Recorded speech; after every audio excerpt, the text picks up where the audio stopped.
এই বর্ষামুখর দিনে চলে এলাম একটা নতুন স্বাদের রেসিপি নিয়ে। একবার ট্রাই করে দেখার অনুরোধ রইল। গরম গরম ভাতের সাথে জাস্ট জমে যাবে।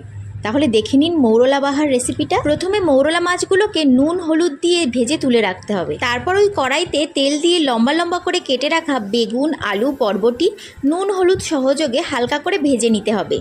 হালকা ভাজা হলেই ওর মধ্যে পেঁয়াজ কুচি দিয়ে একটু নাড়িয়ে চাড়িয়ে বেটে রাখা আদা, রসুন, টমেটো ও কাঁচা লঙ্কার পেস্টটা দিয়ে দিতে হবে। সব কিছু একসাথে ভালো করে মিশিয়ে আদা রসুনের কাঁচা গন্ধটা চলে গেলে আগের থেকে ভেজে রাখা মৌরলা মাছগুলো দিয়ে হালকা হাতে ভালো করে নেড়ে নিতে হবে। কষানো হয়ে গেলে সামান্য জল দিয়ে 7 থেকে 10 মিনিট ঢেকে নামিয়ে নিলেই রেডি মৌরলা বাহার। তবে দেখবেন জলটা যাতে খুব বেশি না হয়, আবার খুব শুকনো না হয়। এই রান্নাটা একটু মাখো মাখো ধরনের হবে।